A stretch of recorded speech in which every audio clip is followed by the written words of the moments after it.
Welcome to Zipadee Doo Dah Disney, the podcast where I give you my favorite tips and recommendations to help you make the most of your Disney World vacation.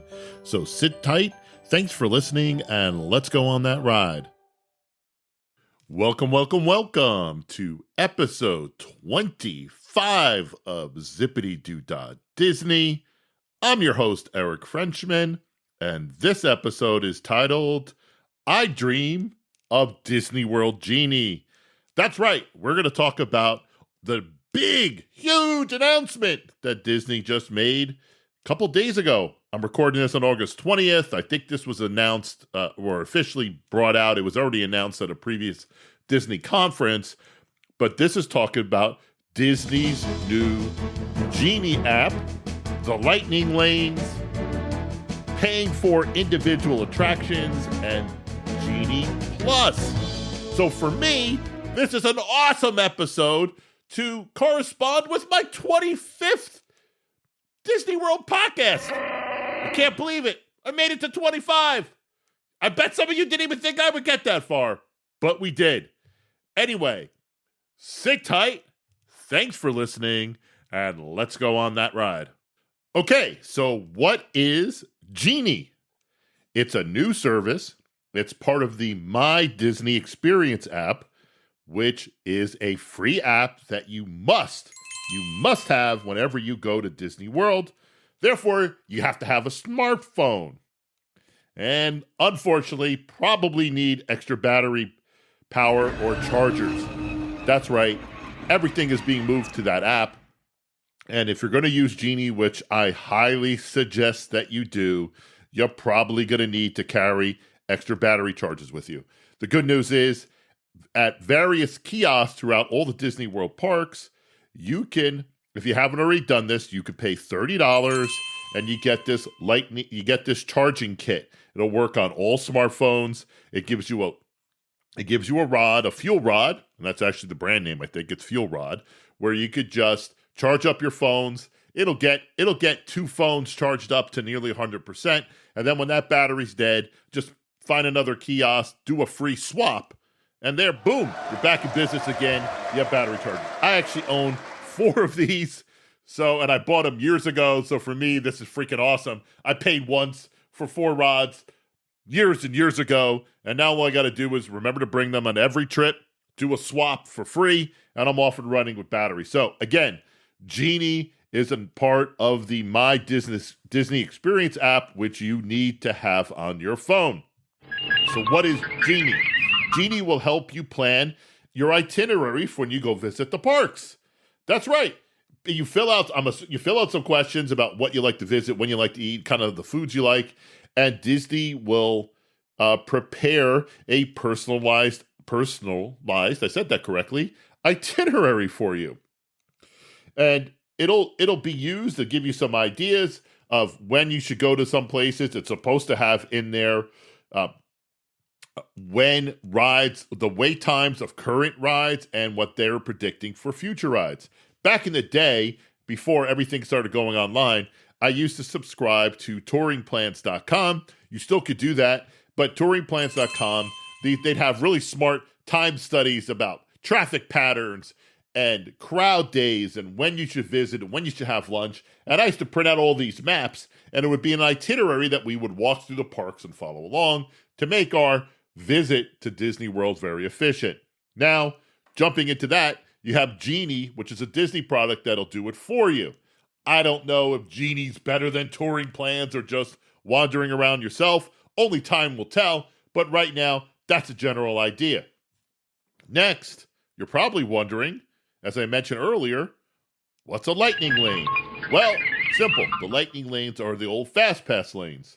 And if you don't know what those are, basically, there are 2 lines for rides, and 1 line is the standby line. Sometimes there's a third for individuals, but let's not worry about that for a second. So there's a standby line, and then what used to be called the Fastpass lines. The way the Fastpasses used to work is that you would come back into the ride or into the queue for the ride at a designated time period, and then you would have less of a wait, a lot lower wait than if you were on the standby line. Usually, I don't really know what the real counts are, but it was like 5 or 10 to 1 for everybody on the Fastpass lane for every one person in the standby lane. And some of these rides, like Soaring, Flights of Passage, those standby lines were long.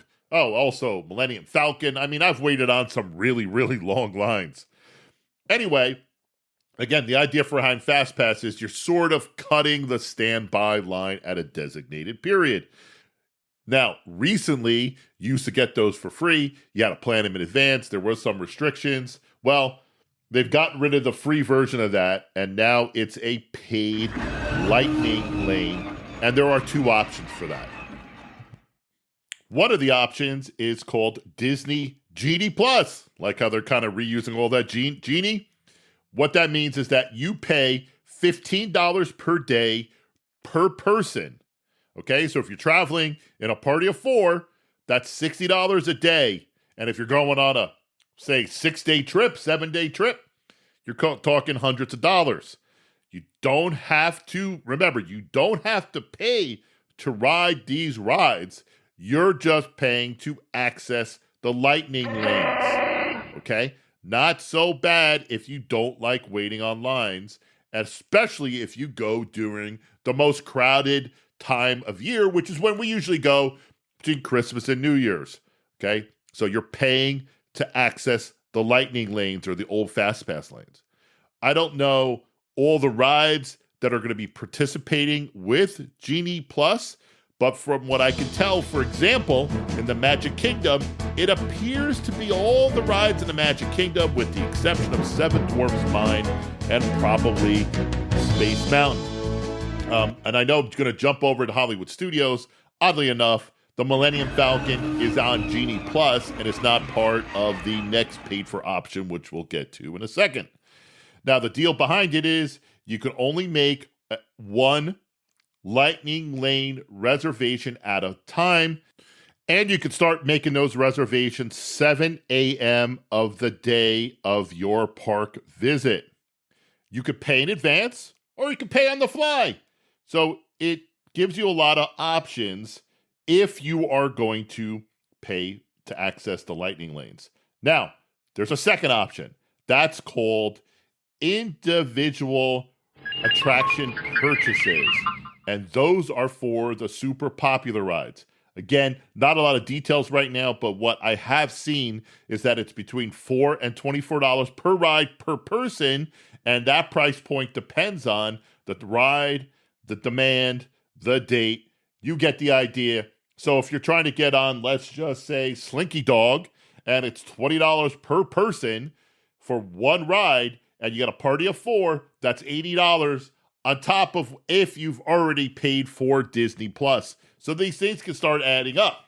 Now, when can you what's the deal behind the individual park or individual attraction purchases? You can only make 2 per day.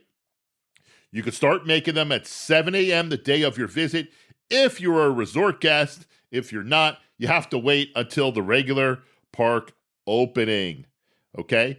And so that's another reason, and I'll talk about another change they made, but that's another reason why staying on property is very important.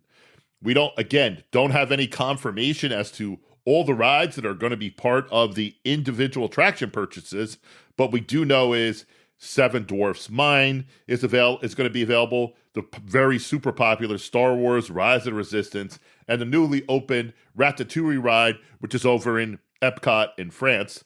And I'm guessing, again, these are guessing, Slinky Dog, Test Track, Flights of Passage, Kilimanjaro Safari, even Space Mountain is probably going to be part of the individual attraction purchases. So to summarize, right now, Disney's Genie is just an app to help you plan out your park visits. Don't know if it's going to be good or bad, but it's free. Disney Genie Plus is $15 a day per person, either paid in advance or on the day of your park visit, where you can make one lightning lane reservation per ride at a time.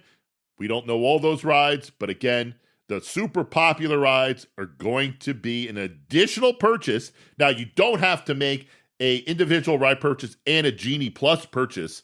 But if you put them together, you're making a lot of purchases for rides. Anyway, the super popular rides are going to be the individual attraction purchases. Okay, so now you're thinking, Eric, dude, that's a lot of purchases that I'm making in order to avoid waiting online. And it is. I'm going to do it, but let's just keep going. What are you going to do if you don't want to pay to access the lightning lanes? So there's a couple options. First of all, you need to know whether you are a Disney hotel guest or not. If you're a hotel guest, which I highly encourage you to do, beginning October 1st, they were bringing back the extra magic hours. What are the extra magic hours? At least one park per day during your trip will be open an hour early. Strike that. 30 minutes earlier before the regular park opening. And if you are a Disney Deluxe hotel guest or you're staying at a DVC hotel, you get an extra hour in one of those parks per day. They could be different. Most likely they are different at the end of every day. So again, all Disney hotel guests, you could get access to at least one park per day on your vacation 30 minutes before it opens to everybody else. And or if you are a Disney staying at a Disney Deluxe hotel or a DVC hotel, you get 30 minutes after the normal park closing. So what are Disney Deluxe hotels? That's the Polynesian. That's the Animal Kingdom Lodge. That's the Yacht Beach Club. That's the Contemporary. And what are the DVC hotels? And that's Disney's Vacation Club. Again, some of them are similar. Beach Club has DVC. Boardwalk Hotel. We usually stay at Bay Lake, which is attached to the Contemporary. So again, those hotels, you get an extra 30 minutes after the park closes for everybody else. Finally, as a reminder, starting when they reopened after COVID, you need to make a park reservation every single day. So you got to reserve a park as to where you're going to start the day. If you add on a park hopper option, which allows you to go to another park, right now that starts at 2 o'clock, you can park hop. So again, lots of options here. Okay, so let's take this slowly right out of the gate before we talk about what I think or how excited I am about these new changes, especially if you're a family and you're one of my friends or you're one of my family members and you're going to Disney World and you want some tips or my opinion. But like I said, let's put this all together. When you go to book your vacation at Disney World, you're now choosing which park you're going to start at every day. Now, you need to go look and see if the park hours are already posted. So if you're staying at a Disney hotel, say you're going to the Magic Kingdom, on your first day, you need to look to see whether that's going to be an early park opening or not. And now you can park hop. Then you got to figure out where you're park hopping to and which ones are going to have an extra magic hour for you at the end of the day, especially if you're staying at a deluxe hotel. So that's point one. Figure out where you're staying. You should be staying at a Disney hotel, and then look at the park reservation systems and see if you could time out the hours of operation and see if you could take advantage of which park is going to open early or not. Next, you got to figure out whether you're going to be one of those people going to be an early riser and you're going to go over and try and do a rope drop to get at the park opening and then rush to get on these super popular rides for free. Nothing wrong with doing that, and there's nothing wrong with waiting for a ride. My tip, if you're waiting on a ride, if that posted time is 45 minutes or less, wait in the standby. Just one other tip, before you step foot on that standby line, always ask a cast member, is that 45-minute posted time accurate? Because they know. They'll look at the line and go, yeah, that 45 minutes, that's just for somebody that just got on, the ride.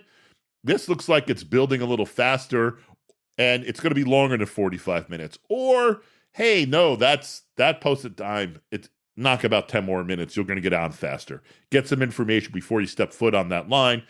Don't get stuck like I did one year. Walked on to do The Jungle Cruise, which I would never, ever want to wait for more than 30 minutes, kind of got slammed at the last minute when we got on it. The posted time jumped from like 30 minutes to like almost an hour. And that ride for me is never an hour wait. Anyway, back to this. So now you got to determine where you're going and whether you're going to wake up early that day or in advance. You say, hey, I want to do Lightning Lane reservations. I'm going to plunk down $15 per person per day so we could get in the Lightning Lanes. And then finally, if you're going to, one of these parks and you want to get on Rise of the Resistance or you want to get on Flights of Passage and you don't want to wait in those long posted times, which could be hours, figure out how much it costs, plunk down your money. So what do I think about all this? As you can probably tell, I'm pretty excited. I think it gives you a lot of flexibility. Do you like waking up early in the day and doing a drop stroke? Go for it. It's free. It's going to be great. But you got to wake up early. Kayla and I do that all the time. We'd wake up early, go to Hollywood Studios, get to the rope drop, and we go ride the rock and roll roller coaster like 6 times in a row. But guess what? The rest of my family's not waking up early to do that rope drop. Don't want to wait online, or, hey, you want to wake up, enjoy a breakfast with your family, and you pull out your app, you plunk down the $15 per day per person, 7 a.m., start making a ride reservation because you know what park you're going to. You don't want to do that, and you just want to wing it, get to the park, and oh my God, I thought the Magic Kingdom, for example, was going to be like today, but it's slammed with cheerleaders, because they do a cheerleader competition, and you can't track that. Heck, then go in and buy your Fastpass. Oh, no, stop saying Fastpasses. Your Genie Plus reservation. Plug down the $15 to make your ride reservation. Same thing. You don't want to wait on the super popular rides. You want to wait on these long lines. Plunk down the cash. Avoid the line. Plunk down $4 to $24 per person. I know it adds up. I feel for you. But time is money. This is your vacation. If you're not a Florida resident and you don't want to wait on these long lines with screaming kids, it's not that much fun. It's really not. Yeah, they put cool things in on the queue. Could be fun, taking pictures. But believe me, last year, we went between Christmas and New Year's. Kayla and I waited 2 hours for the Millennium Falcon. It's not that much fun. It's not. 2 hours of standing in line is not fun. Now you can pay to avoid the line, and I'm all about that. Time is money. You make the decision. I'm into it. I'm into the Genie. I'm going to give it a shot. I'm into paying for the Fastpass lanes. Lightning lanes. Blah, blah, blah. Gotta stop saying that. I'm into paying for the Lightning lanes. $15 per person. Make a ride reservation. Use the Genie app to figure out, I got a ride reservation at, say, Big Thunder Mountain Railroad, but that's not until 11 a.m. Hey, what do we think? Oh, Pirates is predicted to have a short wait time. Boom, let's go over to Pirates. Telling you, it's going to make your life a lot easier. And that's a wrap on episode 25 of Zipadee Doo Dah Disney. I hope you like this information I got. It just came out 2 days ago. Couldn't wait to make a podcast for you all. Thanks for listening. Thanks for going on this ride. And thanks for listening to me for 25 episodes. I can't believe we got here. I'll talk to you soon.